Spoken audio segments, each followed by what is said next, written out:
Good morning students. Today we will discuss peptides. Preparation of amino acids आप लोगों ने कर ली होगी। आज हम पेप्टाइड्स पढ़ेंगे बेटा। Peptides are the substituted amides formed by interaction between amino group and carboxyl group of 2 or more amino acid. तो पेप्टाइड हमारे क्या होते हैं? सब्स्टिट्यूटेड अमाइड्स होते हैं, जो कैसे बनते हैं? जब अमीनो ग्रुप और कार्बोक्सिलिक ग्रुप एक या एक से ज़्यादा अमीनो एसिड की क्या होती है? इंटरेक्शन होती है। क्लियर? जैसे कि अगर दो मॉलिक्यूल्स ऑफ ग्लाइसिन के लें, द सिंपलेस्ट अमीनो एसिड में interact to form glycine. Simplest peptide बन जाएगा किससे? दो मॉलिक्यूल ऑफ ग्लाइसिन से। ठीक है, देखो इधर CH2 NH2 COOH लिए, दो मॉलिक्यूल ले लिए। यहाँ से क्या निकल जाएगा? वाटर निकल जाएगा। तो यहाँ क्या बचेगा हमारा? NH2 CH2 CO, और यहाँ से तो निकल गया, तो यहाँ पे क्या आ जाएगा? ये वाला NH और CH2 COH। यहाँ से क्या निकल जाएगा हमारा? एक H यहाँ से और एक H यहाँ से, ये निकल जाएगा। ठीक है, H2। तो ये क्या बन जाएगा? Peptide, glycyl glycine. क्लियर? जो लिंकेज है इसमें CONH की, वो क्या है पेप्टाइड में? और refer to as the peptide bond or peptide linkage. ये वाली CO और ये NH, जो ये है ना CONH, ये वाली। क्लियर? फिर आते हैं इसकी क्लासिफिकेशन बेटा। जो पेप्टाइड्स हैं वो हमारे क्लासीफाई हैं डाई पेप्टाइड्स में, try, tetra and finally polypeptides में। जितने number of amino acid residue पर मॉलिक्यूल में प्रेजेंट होंगे। ठीक है, जैसे कि हमारा जो ग्लाइसाइल ग्लाइसिन अभी जो हमने पढ़ा उस वो क्या है? डाईपेप्टाइड है। ठीक है, और जो हमारा ग्लाइसाइल एलेनाइन ल्यूसाइन होगा वो हमारा ट्राईपेप्टाइड होगा। जो पॉलीपेप्टाइड है, जैसे कि ये पॉलीपेप्टाइड शो किया है। ठीक है, repeating unit in polypeptide chain में क्या होती है? NHCHR CO, ये याद रखना। ठीक है, नेक्स्ट हमारा आता है, इट में be seen that the peptides have free NH3 positive on one and and free CO negative group on the other and. Amino acid having the free, जो ये अमोनी ग्रुप होता है हमारा NH3 पॉजिटिव ग्रुप, इसे बोलते हैं N terminal amino acid. और जो हमारा फ्री ये वाला ग्रुप होता है उसे बोलते हैं C terminal amino acid residue. देखो अब स्ट्रक्चर ही देख लेते हैं। NH3CH ये वाला जो होगा एन टर्मिनल एमिनो एसिड होगा, और जो CONH होगा वो क्या है? पेप्टाइड बॉन्ड्स हैं। बताया था ना अभी कि CONH पेप्टाइड बॉन्ड या पेप्टाइड लिंकेज होगी। तो ये हमारे पेप्टाइड बॉन्ड्स हैं, और ये क्या है हमारा? C terminal amino acid. Clear? फिर आता है बेटा इसका नॉमेनक्लेचर। पेप्टाइड की नेमिंग करने के लिए जो नेम होता है कॉन्स्टिट्यूट अमीनो एसिड का, वो कैसे राइट करते हैं? एन टर्मिनस और प्रोसीडिंग C टर्मिनल से होता है, एन से शुरू करके C टर्मिनल से। ठीक है, देखो इधर जो सफिक्स है ine of the names of all amino acid except the C terminus acid replaced by yl. देखो सफिक्स आइन जो नेम है अमीनो एसिड का, एक्सेप्ट C टर्मिनस एसिड को रिप्लेस किससे हो जाएगा? वाइल से।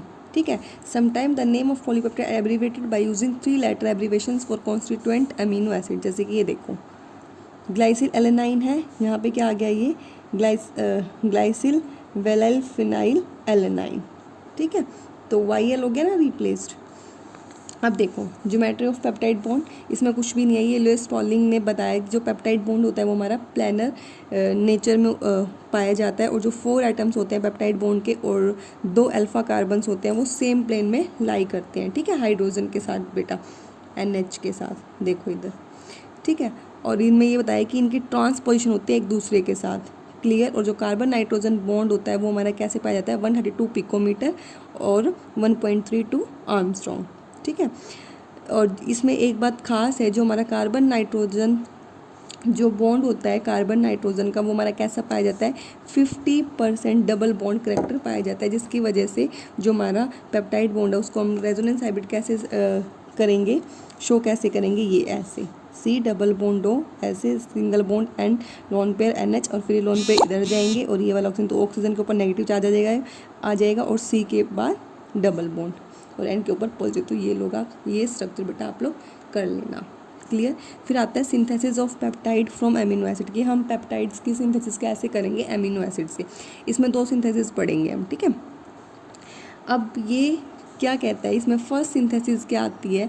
इसमें 2 सिंथेसिस हैं, एक तो क्लासिकल सिंथेसिस और एक solution phase synthesis of peptides. ठीक है, इसमें वही प्रोसीजर है, अलग अलग स्टेप वाइज आप लोगों को करनी है। क्लियर? फर्स्ट हम पढ़ेंगे क्लासिकल पेप्टाइड सिंथेसिस।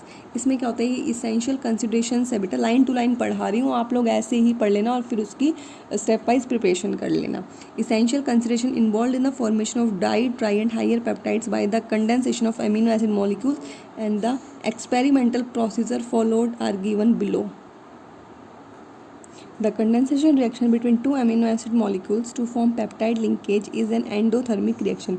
जो ये कंडेंसेशन रिएक्शन होती है अमीनो एसिड मॉलिक्यूल्स के बीच में पेप्टाइड लिंकेज बनाने के लिए बेटा, ये कैसी होती है, एंडोथर्मिक, एनर्जी कंज्यूमिंग, ठीक है, डजंट टेक प्लेस इजीली, और इजीली नहीं होती। What is done in actual practice में क्या होता है, जो हमारे कार्बोक्सिलिक एसिड है, कार्बोक्सिलिक ग्रुप है अमीनो एसिड मॉलिक्यूल के, वो एक्टिवेट हो जाते हैं बेटा जब हम अमीनो एसिड का कन्वर्जन कर देते हैं एसिड क्लोराइड के बीच में, COCl के बीच में, ठीक है, और फिर उनको रिएक्ट कराते हैं amino group of another amino acid molecule के साथ। जब मैं स्टेप वाइज करके दिखाऊंगी तब ये क्लियर हो जाएगा।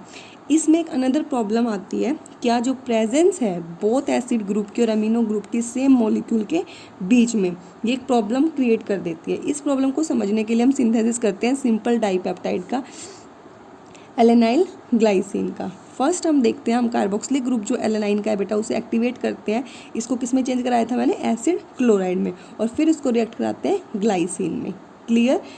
फिर क्या होता है, एलेनाइन क्लोराइड बन गया, वो रिएक्ट नहीं करता ग्लाइसिन के साथ but also with another molecule of its own, therefore the reaction would yield not only alanine glycine but also alanine. ये क्या कहता है कि इसका मतलब है जो यील्ड है हमारी डिज़ायर्ड प्रोडक्ट की वो कैसी आती है, लो आती है, और उसी टाइम पे जो डिफरेंट प्रोडक्ट्स हैं वो बन जाते हैं, would have to be separated which itself is quite difficult. Clear. इस प्रॉब्लम को ओवरकम करने के लिए हम क्या करते हैं, प्रोटेक्शन करेंगे अमीनो ग्रुप की, फर्स्ट अमीनो एसिड की, before acid is converted into acid chloride. मैंने क्या कहा था कि एसिड को हम किस में कन्वर्ट करेंगे, एसिड क्लोराइड में, तो हम क्या करेंगे अमीनो ग्रुप की फर्स्ट ऑफ ऑल क्या करेंगे, प्रोटेक्शन करेंगे। फिर क्या करेंगे, कन्वर्जन करेंगे अमीनो ग्रुप का अदर ग्रुप में, ठीक है, ऑफ लो न्यूक्लियोफिलिसिटी, जो रिएक्ट नहीं करेगा क्लोरिनेटिंग एजेंट के साथ या फिर एसिड क्लोराइड के साथ, ठीक है। यूजुअल मेथड क्या है, protecting the amino group by acetylation और benzoylation is not feasible here, this is because to remove the protecting acetyl और benzoyl group from acetylated peptide form lead to the cleavage of peptide bond. तो क्या करेंगे, जो पहले क्या करेंगे, protection करेंगे, फिर एक्टिवेशन करेंगे, फिर फॉर्मेशन करेंगे और फिर हम उसका रिमूवल करेंगे। क्लियर। तो हम क्या लेंगे, एक रिएजेंट लेंगे, बेंजोइल, क्या लेंगे, बेंजाइल ऑक्सी कार्बोनिल क्लोराइड लेंगे। इससे सबसे पहले क्या बोला गया था, कार्बो बेंजॉक्सी क्लोराइड, ठीक है। अब देखो कैसे सिंथेसिस करेंगे, पेप्टाइड सिंथेसिस अमीनो एसिड से। फर्स्ट क्या बताया था मैंने, प्रोटेक्शन, हम अमीनो ग्रुप की प्रोटेक्शन करेंगे किसके साथ, बेंजाइल ऑक्सी कार्बोनिल ग्रुप के साथ और any other suitable protecting group. फिर उसकी कार्बोक्सिल ग्रुप की क्या करेंगे, एक्टिवेशन करेंगे और फिर उसका कन्वर्जन करेंगे एसिड क्लोराइड में। फिर क्या बन जाएगा, पेप्टाइड लिंकेज बन जाएगी, कैसे, एसिड क्लोराइड के बीच में और अदर अमीनो एसिड मॉलिक्यूल के बीच में जो रिएक्शन होगी, और फिर हम इस प्रोटेक्टिंग ग्रुप को हटा देंगे without disturbing the peptide bond. तो आप लोगों को ये यहाँ से लर्न करना है। क्लियर। अब इसकी रिएक्शन देखो, प्रोटेक्टिंग, पहले हम क्या लेंगे, बेंजाइल ऑक्सी कार्बोनिल क्लोराइड लिया और किसका, ग्लाइसिन लिया, माइनस HCl निकल जाएगा यहाँ से H और ये Cl, तो क्या बन जाएगा, C6H5CH2 OCO, यहाँ से HCl तो निकल जाएगा और क्या बच जाएगा, NH, एक H यहाँ से भी तो गया, एक H और ये Cl, NHCH2 और COOH, ठीक है। फिर क्या बताया, एसिड क्लोराइड की फॉर्मेशन, तो ये जो बचा है, ये जो प्रोडक्ट बना है उसकी रिएक्शन कराएंगे SOCl2 के साथ, तो यहाँ से फिर क्या निकल जाएगा, SO2 निकल जाएगा और HCl निकल जाएगा, तो हमारा ये प्रोडक्ट बन जाएगा। फिर पेप्टाइड लिंकेज के साथ आप लोगों को ये देखना है बस, इसके साथ हमें पहले ग्लाइसिन जोड़ना है जो प्रोडक्ट बना है उसके साथ, फिर SOCl और फिर एलेनाइन, अनदर मॉलिक्यूल बताया था ना अमीनो एसिड का, फिर हमारा ये प्रोडक्ट, और फिर इसमें रिमूवल होगी किसकी, जो हमने प्रोटेक्टिंग ग्रुप लिया था। तो कोई भी कैटलिस्ट ले लेंगे, H2PD, और फिर हमारा टॉलिन बन जाएगा और ग्लाइसिल एलेनाइन बन जाएगा। क्लियर बेटा। फिर लास्ट में जो हमारा ये बना है उसमें HBr और एसिटिक एसिड के साथ कराएंगे, तो हमारा ग्लाइसिल एलेनाइन और बेंजाइल ब्रोमाइड प्रोडक्ट बन जाएगा, ठीक है। तो ये थे आप लोगों की क्लासिकल पेप्टाइड सिंथेसिस। जो प्रोटेक्टिंग ग्रुप हैं इस पेप्टाइड सिंथेसिस में वो एमिनो प्रोटेक्टिंग ग्रुप हो सकते हैं, जैसे कि बेंजोल ऑक्सी कार्बोनिल क्लोराइड, डाइटरब्यूटाइड डाइकार्बोनेट, ठीक है, या फिर कार्बोक्सिल प्रोटेक्टिंग ग्रुप। दो एमिनो प्रोटेक्टिंग ग्रुप्स क्योंकि हमने पढ़ा था इधर चेन के इधर क्या होता है देखो, NH3 पॉजिटिव था तो इधर CO नेगेटिव, तो कार्बोक्सिल ग्रुप प्रोटेक्टिंग ग्रुप होगा और NH3, ये आप लोग याद कर लेना, एमिनो में ये आता है और कार्बोक्सिल प्रोटेक्टिंग ग्रुप में हमारा DCC रिएजेंट आ जाता है। ठीक है, डाई साइक्लोहेक्साइल कार्बो डाइएमाइड।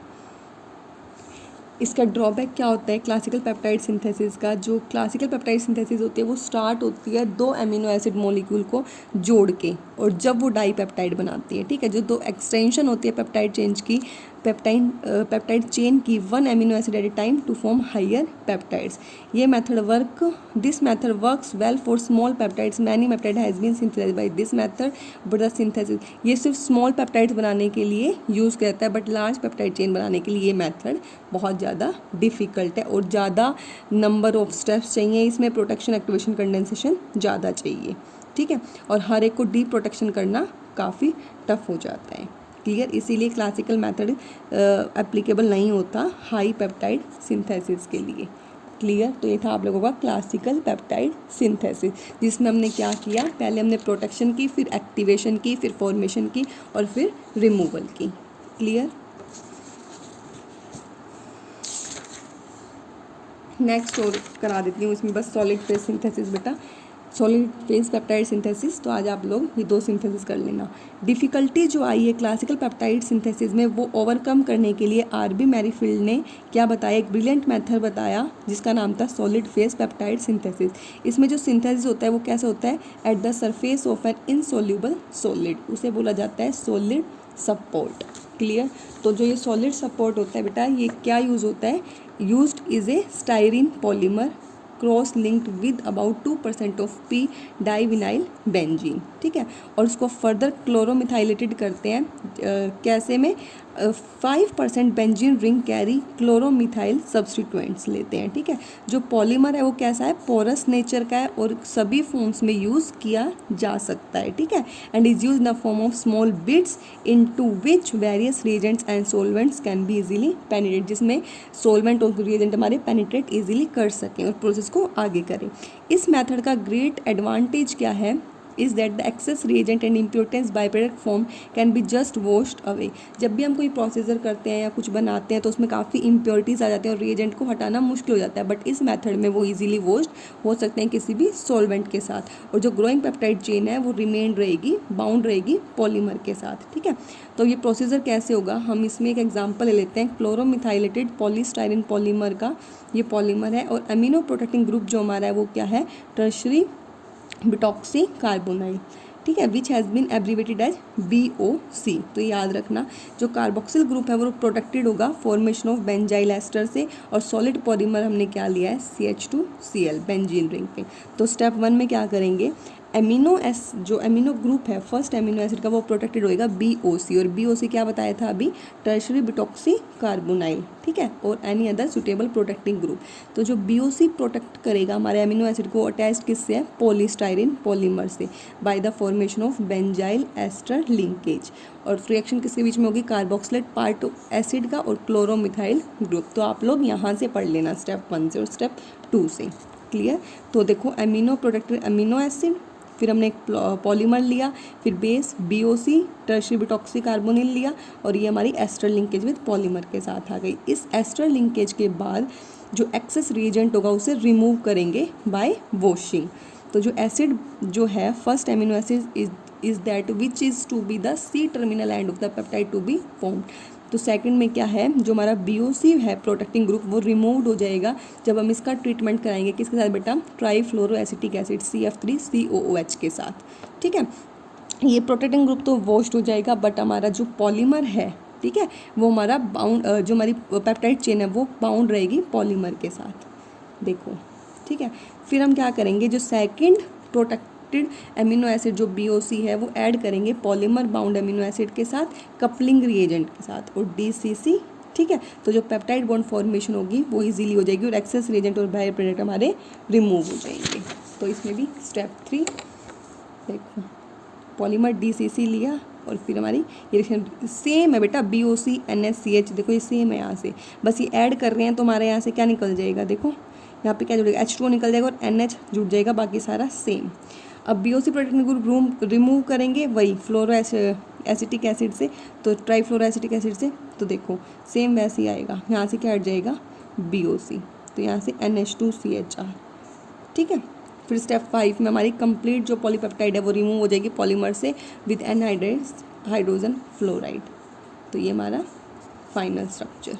क्लियर। तो ये था आप लोगों का क्लासिकल पेप्टाइड सिंथेसिस, और जो उसमें प्रॉब्लम आई कि वो हायर पेप्टाइड बॉन्ड लिंकेज नहीं बना सकता, उसको ओवरकम करने के लिए सॉलिड फेज पेप्टाइड सिंथेसिस पढ़ा, और ये उसके स्टेप 5 है।